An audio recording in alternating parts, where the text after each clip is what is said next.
So I will go ahead and start with my, this is the deck that I have, Jungian Tarot. I know it's doing the mirror thing, so the title is backwards. But yeah, this is a deck by artist Robert Wang, or Robert Wong. It's an interesting deck. It's, the imagery is similar to Rider-Waite in some ways, but the thing with this one is that the pip cards, number cards, are maybe not as straightforward as the pip cards in a Rider-Waite deck or in any other decks. Mostly it's maybe just the element and its numeracy. So it can be a little bit of a challenge if you're learning tarot, but the images on here are really striking. And I think if you're taking a Carl Jungian perspective on tarot as Jung used in his practice, these might be more illuminated for you. I'm still kind of learning about Carl Jung and you know, his tarot perspective. I have a few books on it. This was the first card deck that I ordered. Hindsight, I probably should have started with the Rider-Waite deck, because the Rider-Waite really kind of informs a lot of my interpretation, how I see the cards, and a lot of times how I interpret them. But this deck is very striking in a lot of ways. Another way that it's different from the Rider-Waite deck is that some of the court cards are different. There's a prince and princess. There's not a knight. I think the princess is the stand-in for the page, and I think the prince, that energy, is the stand-in for the knight. I could be wrong about that, but that's the way I've interpreted it. So this might not, again, be a good beginner deck, but it's the first one I got without necessarily knowing. But I think it's still a very interesting deck, and I've been wanting to use it more. Lately I've been defaulting to either my Rider-Waite or my Marseille deck, but I'd like to put this in rotation, maybe give myself a little more practice in interpreting maybe non-standard tarot decks, and just see where that takes me. Okay, so lately I've been thinking a lot about family. I've been watching the Braxtons, and if anybody's been following the second season of the Braxtons, we know that there's a lot of strife, a lot of malcontentment, a lot of jealousy, envy, a lot of unsavory feelings, a lot of hard feelings in that family. But Tamar, she seems to be going to therapy, which is always promising. And the therapist said something really interesting to the effect that, and I'm paraphrasing, I think this was the latest episode, I think it's episode 6, where you know, preparations are underway for Tawanda's wedding, to the point where I think the wedding is a day away at this point. Tamar's not going to be there because there's been a massive rift. I'm rambling. Let me get back to the point. Tamar has an epiphany about family that comes through her therapist. And the therapist says something to the effect that you don't necessarily have to love your family, but you need to get to a place where you can be amicable with them. And that made me think, not necessarily about my own family per se, maybe a little bit, but about family in general. There's this feeling that you owe your family your time, your love, whatnot. It's family. Family has to stick together and help each other out. And I feel like that, more and more I've been feeling like that's the case if it's reciprocated, or if there's genuine love and respect there. I don't believe in familial kind of obligation, just as a fact, especially if that obligation is taken for granted, as in a lot of ways it seems to be in the Braxtons. But anyway, the larger point is just kind of dealing with family, speaking on family, wondering how to relate to family. And of course, family is probably on a lot of people's minds. Here in the U.S., Thanksgiving is underway, or rather, Thanksgiving is a few weeks away. And Christmas is not too far around the corner, and people will be dealing with family in one shape or another.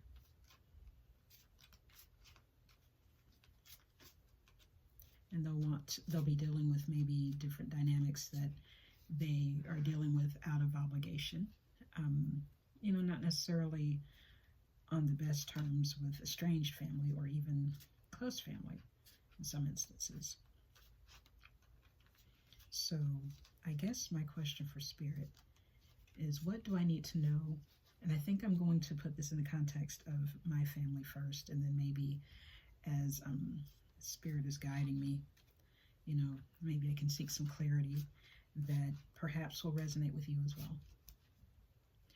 So Spirit, I would like to know, what do I need to know about my family and my connection to it? Is it okay for me to move away from my family? It's a question that I'm a little reticent to ask aloud, because I love my family, but I'm also living in very close proximity with my family. And a little bit about me, I've never really lived away from my family. And I think that's always come from a place of feeling like they need me in some way, which I'm not sure is true. There's a part of me that feels like me being with my family has kind of gotten in the way of their growth, in the way of their journey, also kind of holding me back in mine. And that's kind of a tough realization to come to. That, you do want to help your family, but maybe you're not in the way that you think you are. Maybe your presence is a hindrance. Maybe it's blocking them from making the moves that they need to make. Pardon my shuffling. I haven't perfected my technique just yet.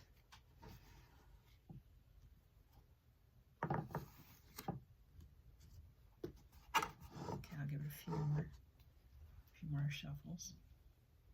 Spirit, what do I need to know about my family and my connection to them, or my connection to my family at large?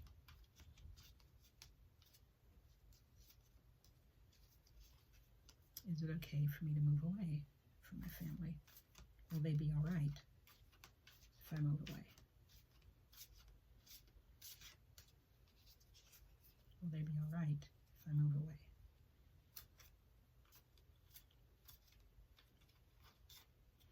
I think I'm going to do a 5-card horseshoe spread here. A lot of times I do 3-card spreads, but I think in this case I might want a more expansive answer. Spirit, what do I need to know about my family and my connection to my family? Is it okay for me to move away from them? Okay, we just had a card land on the ground. I'll look at it, but taking cues from a lot of YouTube tarot readers, anything that falls on the ground is not for you, even though I haven't necessarily set that intention. So you know what, I think I will include it. I always tend to include jumpers anyway. My first is the Prince of Pentacles, which in this position might represent the past more than anything.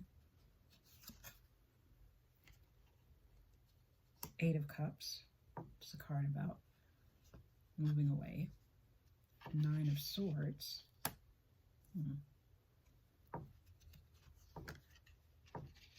7 of Cups.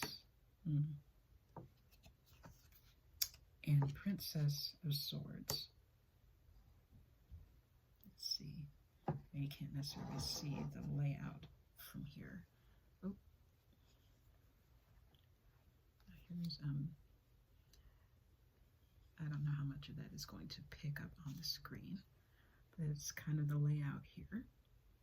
Is the Prince of Pentacles, which I think could probably see as representative of the Knight's energy in Standard Tarot.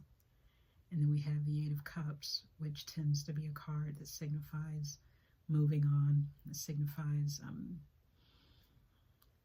departure, pulling away from something that either doesn't serve you or something that you have to pull away from, either for your own good or for the good of you know, the people you're pulling away from. Nine of Swords. This is a card of mental anguish, a card of sleepless nights, a card of stress, a card of worry, worry that kind of gets the best of you in a lot of ways.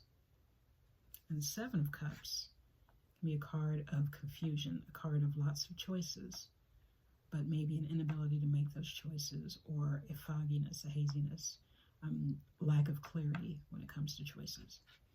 And the Princess of Swords, I think the Princess correlates to the Page in the tarot suits. So the Princess and her correlation to the Page that represents information, communication. I think the Princess in this case represents fresh perspective, represents newness of thought, learning a different mindset, and moving ahead, taking chances. I always see the Pages as sort of an invitation to invite a beginner's mindset into your thinking. So these are very interesting cards. I don't think I showed the Prince of Pentacles. Now this is very interesting. Honestly, I'm a little unsure of the best correlation between the Prince and standard tarot, such as Rider-Waite tarot. There's a part of me that thinks that the Prince aligns more closely to the Knight, and in that case, the Knight represents an active card, but they are taking their time. The Knight in the Pentacles suit, I think unlike the Knight in other suits, the Knight in the Pentacles suit is an archetype that's given to slow and steady work. It's a youthful energy, it's a virile energy, but it's also an energy that understands the importance of patience, the importance of steadiness, hard work, especially since it's the Pentacles. So I'm going to look at these cards for another moment and see what else Spirit can tell me about them. So give me just a moment to peruse these a little bit more. All right, so I had a chance to mull over these cards a little bit more. I kind of want to go a little more in depth. The Prince of Pentacles, I'm reading the Prince as the Knight of Pentacles. I think the energy of the Prince represents someone who is in a place of is building stability. So a lot of times in our families, we are seeking to build stabilities, not only for ourselves, but also for our loved ones. And, let me know in the comments if this resonates with you as well. You want to build something not just for yourself, but for your loved ones. So, there's lots of ways that people go about doing that, whether it's through work, whether it's through home life, doing the best to provide. Perhaps the family unit is the guiding force behind what's represented in this card.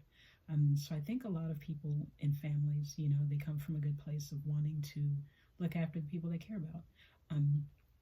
Pentacles also represent treasures. Pentacles tend to represent things like money, assets. They can also represent skills, anything that you've accumulated, acquired, or attained over time. And that, of course, can include family. You build a family, start a family. It can represent a home, a physical home that you provide for your loved ones and for yourself. So I think this particular energy is an energy of wanting to steadily create. The things that you create are for the people that you care about, as well as yourself. So I think there's this energy in any family dynamic. But I think in a lot of instances, whether that's, for for example, dealing with different family dynamics. The Eight of Cups represents moving ahead. Sometimes it can represent moving away from the things that you love, the things you care about, the people that you love and care about, for a number of reasons. Eight of Cups is that energy where, maybe it's time for a dynamic to change. Of course, that comes with, as people grow older, family changes. If you're a parent, your children grow up and they move on. If you are a young person, you grow up and, generally you move away from your parents. You move away from your loved ones to create something of your own. Moving away isn't necessarily a bad thing. And sometimes it doesn't always stem from just that natural progression in life. You get older, you forge a life of your own. It can also have, toxicity at the root. Maybe you're moving away from a family dynamic that doesn't serve you, or family that doesn't see eye to eye with you. Maybe you have different beliefs. Maybe you have different values than the family you were born into. So the Eight of Cups can represent moving forward to maybe follow your heart. Whether that moves you away from the family you were born into, maybe that moves you toward your chosen family, which is also very important. So that's another thing that often comes up in family dynamics. When is it time to branch out from that family? The family that you started, I guess, with the Prince of Pentacles energy, or the family that you are involved with and growing with. There comes a time when maybe you grow up or you change and you have to move away from that. And that's not necessarily a bad thing. And a lot of times that can be a good thing. And it doesn't necessarily have to be in the energy of, say, going no contact or having to leave a situation that's fraught. It can just be a natural progression, just growing up and striking out on your own. Now there is the Nine of Swords energy, which the suit of swords can be a troubling, very challenging suit. Particularly the nines. The nines, in this suit anyway, can represent the fullness of sort of whatever the knives are. The knives, or the swords rather, they can represent communication. They can represent mindset. They can represent ideas. They can represent things. They can represent challenges, particularly challenges of the mind. And these nine swords ascending, if you're familiar at all with the Rider-Waite deck, that card looks particularly bleak, representing worry, sleepless nights, anxiety, depression. This card can represent the worries that come with maybe caring for your family. Maybe you're stressed out about how you'll provide. Maybe you're dealing with a very difficult family dynamic and it's causing a lot of inner turmoil. It can be maybe torture for the mind. It can be a very difficult situation. This card generally signifies, the difficulty with mindset when it comes to whatever your situation is. And in a family dynamic, that can be really, really challenging, especially again as we get into the holiday season. Things are really fraught right now in the U.S. For example, where I am right now, or where I live rather, it can be a challenging time, especially when Americans, we are thinking about traveling, seeing our family. We're thinking about Thanksgiving. We're thinking about planning for the holiday. Who's doing all the cooking? Who's doing the traveling? That sort of thing. Or more to the point, maybe dealing with family you only see on holidays. This time of year, it can bring all sorts of challenges. If we're talking the political climate that's happening in the U.S. right now, maybe you're dealing with family that you are estranged from, but still feel an obligation to visit in these times of year. Nine of Swords might represent that, particularly in this moment. Maybe you're dealing with relatives who you have a rift with because of, I'll just say, politics. That's a really fraught. It's a really fraught time in the U.S. and politics are kind of at the center of it. As a nation, we're feeling, more and more divided. I know we say that a lot to the point where it's almost kind of cliche, but political divisions can have serious repercussions on family. It can make things very, very difficult to the point where perhaps you're not even going to see your family this year. Maybe things have gotten too fraught, or things are too anxiety ridden that you decide to protect your peace and to not have to deal with that. So the Nine of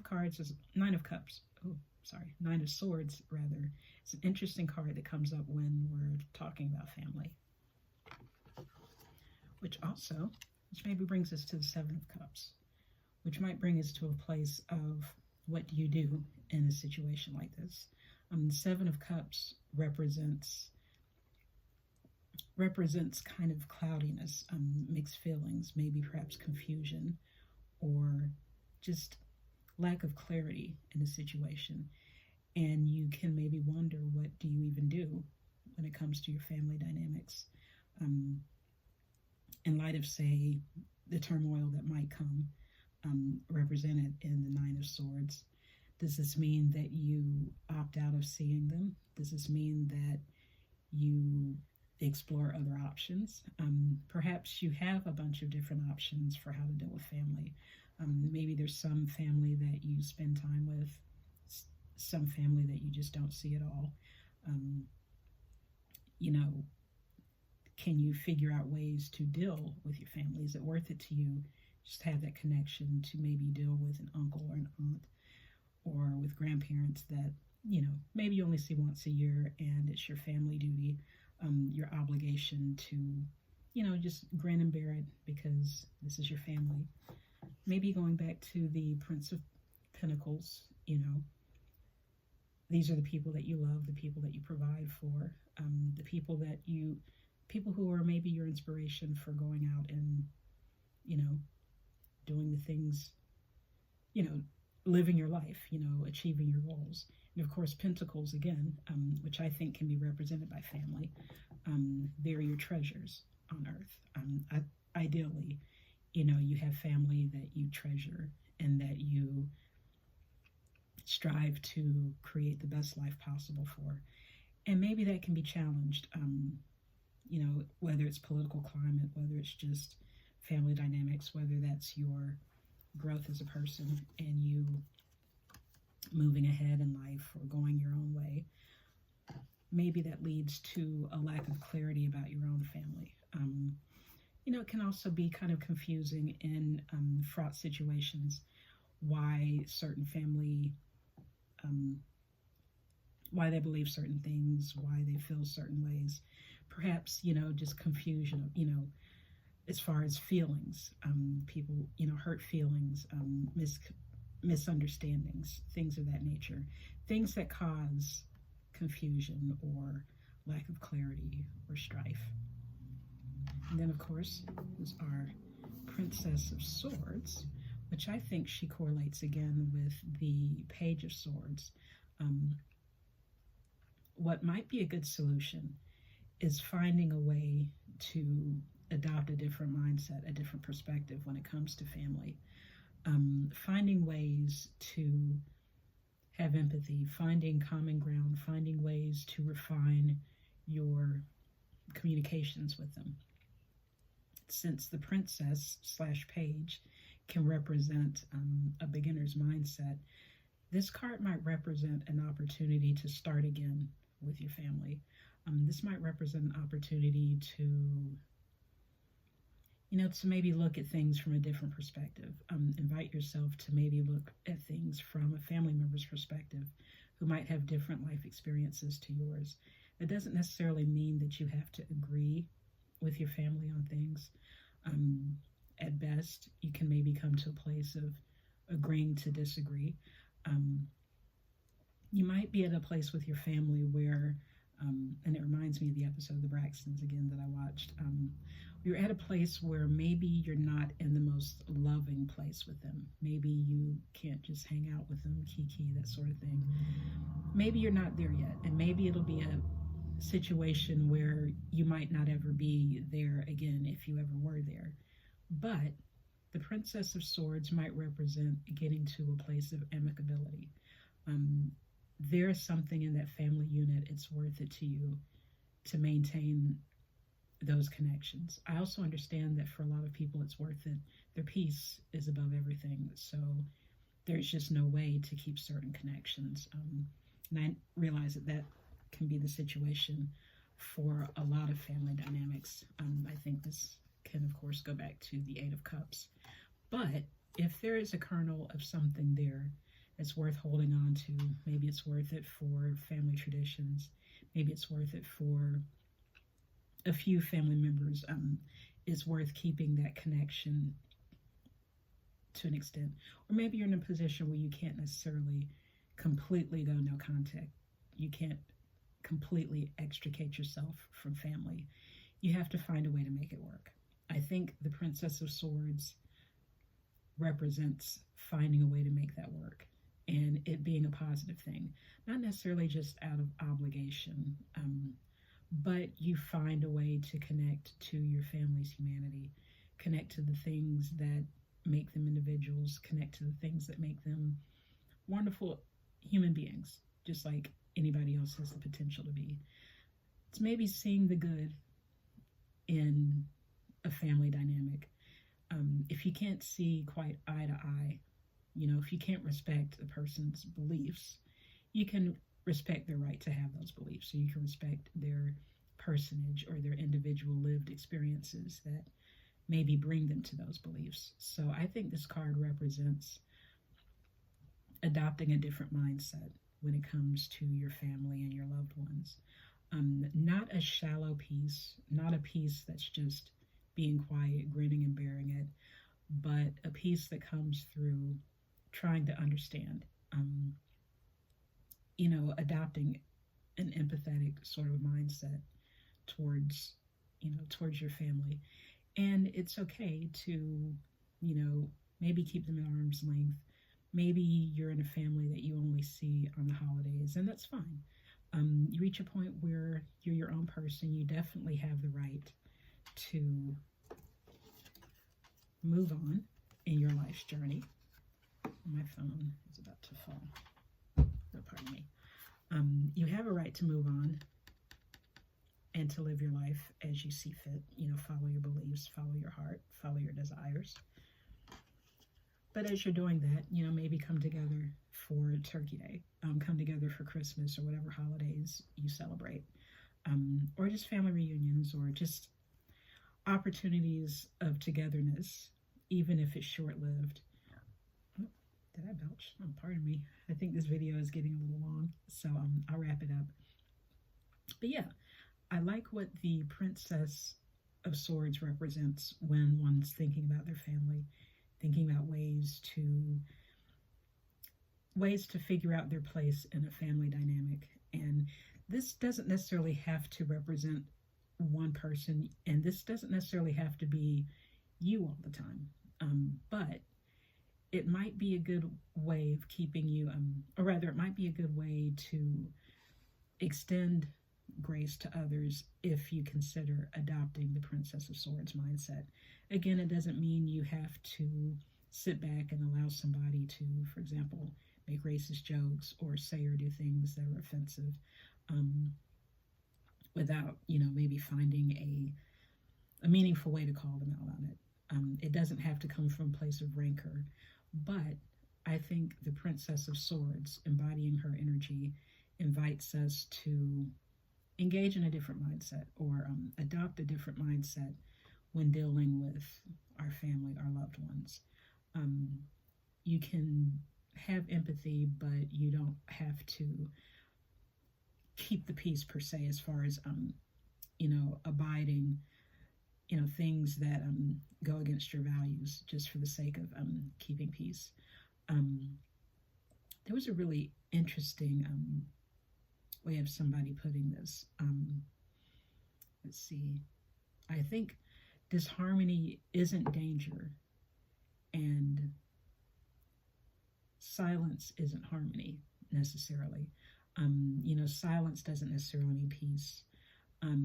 Even if your family makes you uncomfortable, it doesn't necessarily mean that you're in an unsafe place all the time. I mean, of course, you'll know that if these are people that you're genuinely unsafe around, you have no obligation whatsoever to try and maintain contact with them. But if you feel like there's a part of you that could embody the Princess of Swords energy, or if there's a part of you that wants to, for the sake of maintaining these connections, this particular reading, I think, is a good invitation toward that. So I think I'm going to leave it there. I hope that this reading resonates with you, and let me know in the comments if it does. If you have any other interpretations of these cards, we have our Prince of Pentacles. We have our Eight of Cups. We have our Nine of Swords. Our Seven of Cups. And our Princess of Swords. If these resonate with you, let me know in the comments. If you have any other interpretations of these cards, also let me know. I'm still learning tarot, and I've been enjoying and getting a lot out of the different messages that come through from Spirit. So thank you so much for watching and going on this journey with me. And one thing that I like to keep in mind, take what resonates and disregard the rest, of course. I've heard it said as eat the meat, spit out the bones. Whatever resonates with you, I'm glad that that came through. And anything that doesn't resonate for you, that's definitely understandable. Perhaps you can't be the Princess of Swords with certain members of your family, and that's okay. If that doesn't resonate, you just chuck that away. But again, thank you so much for joining me, and I'll see you again soon. Until next time.